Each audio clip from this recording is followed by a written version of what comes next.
Hey everyone. Okay, so obviously the first thing to talk about with this episode is we get a new opening, presumably to cap off the rest of Wano. And I'm not gonna lie, this is a very interesting opening to talk about because both in visual direction and song choice, it's a very smooth and calming opening. Yet at the same time, it's still got just enough of that like energy that I can still consider it a bopper as well, to the point where, as many have pointed out already on YouTube versions of the opening, it does feel more like an ending than an opening. But the thing is, I think people are misunderstanding that's kind of the point. This opening is very symbolic of the fact that Wano is coming to a close, and in that respect, I don't think there's any better way to close off this arc than with this opening. Even the lyrics feel like Momonosuke conveying his gratitude and even his gratitude to the Straw Hats for saving his home and offering them a farewell in a sense. So in that sense, I think this opening is a lot better than what people are probably going to give it credit for. Now, I do wonder if they should have. Now, with that said, one thing I do kind of agree with is I wonder if they should have released this opening a little sooner, like maybe episode 1071, because even as a send-off to Wano, they're kind of playing it a little close to the chest, but with releasing it now. But as a whole, it is still an amazing opening, especially considering that a good half of this opening was really just a bit of a clip show to start off with, and then it hit its stride in sort of the second half, of just giving us like amazing visuals of the Straw Hats, kind of just experiencing Wano.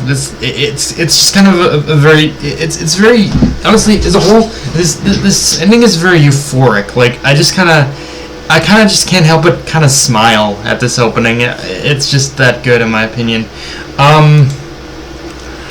Now, with that said, yeah, the episode, I believe, does more or less mark the end of the battle with Kaido. Like, I think technically this episode is going to be the last episode of the... I think technically next episode is going to be the last episode of the battle. But, yeah, from here it's all pretty much over, which... As a whole, I'm not going to lie, while there have been the obvious stumbles along the way, like pacing, I can't lie, the anime has made the experience of this whole battle with Kaido a little more tolerable than what it was in the manga. And the thing is, when it comes to how this thing was done in the manga, I can't entirely blame how it played out in the manga on Oda. It was more, a lot of it, I think, just kind of have to do more with pretty much Oda's schedule than Oda himself, because honestly, he does. Because the thing is, Oda does deserve his breaks for overworking himself the way he does.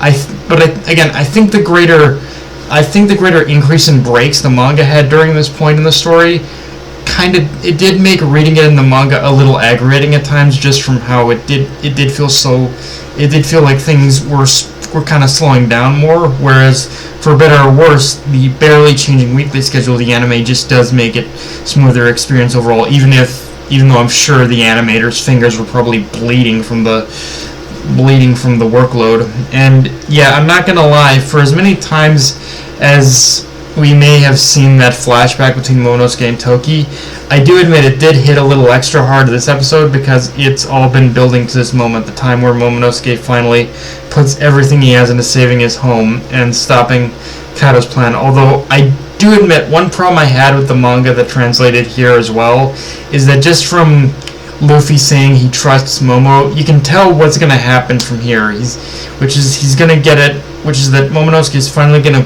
get his ass into gear and finally get the whole flame cloud thing correctly, only after Kaido gets defeated and Onigashima starts crashing to the ground. Like, it's honestly, it's not even just kind of with this arc I have a problem with it. It's kind of been almost a problem I have with One Piece in general, which is when it comes to scenarios like this, timing can be a very convenient mistress, and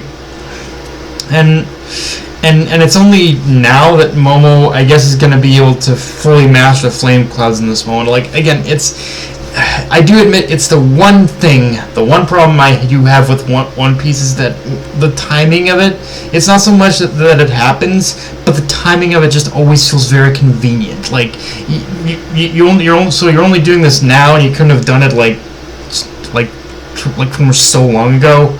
I don't know, like, I kind of get the, don't get me wrong, I kind of get the logic, because you can really, because I think in Oda's storytelling mind, you can really only do this stuff when the bad guy is finally defeated. If the bad guy's not defeated yet, there's always a risk of him kind of undoing your work, but still, it's just a little rocky to fully comprehend, or it's just a bit of a rocky logic, I guess you could say, in my mind.